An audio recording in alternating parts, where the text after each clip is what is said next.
Bonjour, aujourd'hui je vous la fais à la française. Il n'y a qu'en France qu'on peut se poser ces questions existentielles. Faut-il ou non mettre une photo sur son CV? Évidemment, sujet qui divise la France, comme d'habitude, 51% pour, 49% contre. Écoutez ce que disent les scientifiques et surtout, il y a un petit morphing très intéressant dans les 30 secondes qui suivent. On se retrouve après. Vous ne connaissez pas cette jeune femme. Pourtant, que vous le vouliez ou non, vous vous êtes déjà fait une opinion sur elle. Au bout d'un dixième de seconde, vous saviez déjà si vous la trouviez fiable, compétente, sympathique.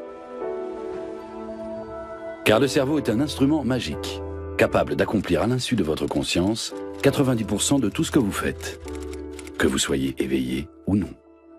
Alex Todorov a confronté des volontaires à des visages qu'ils ne connaissaient pas. Il est arrivé à la conclusion suivante: la première impression se dessine tellement vite que la raison n'a pas le temps d'influencer la réaction. Des yeux rapprochés, un visage anguleux, sont ressentis comme agressifs. Les visages poupins sont classés dans la catégorie digne de confiance mais pas compétent. Quand la raison s'en mêle, les observateurs deviennent simplement un peu plus sûrs de leur réaction initiale. Mais cela ne signifie pas pour autant qu'ils sont dans le vrai. Édifiant, nous sommes jugés par rapport à l'historique inconscient de votre interlocuteur. Donc, suivant le recruteur, déjà, ça ne sera pas la même chose. J'ai testé pour vous. Voilà. Les photos qui sont mises de toute façon à 80% quand j'ouvrais la porte et que je fais entrer la personne, je ne la reconnais pas. Donc, virez la photo.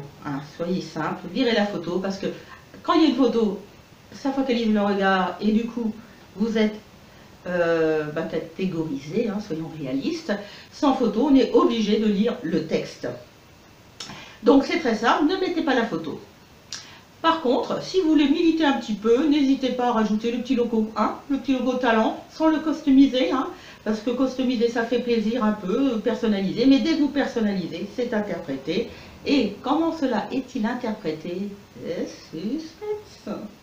Alors n'oubliez pas, répondre aux questions, qui doit être quelque part, liker si vous aimez, partager, voilà. Et je viens d'apprendre, parce que je viens seulement d'apprendre, il faut que vous mettiez notification pour recevoir l'info sur mes nouvelles vidéos. Alors notifiez, parce que je ne sais pas comment vous communiquer quand c'est nouveau. Allez, je vous aime, je vous adore.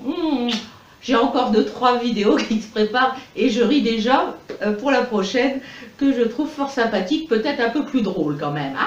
Zou!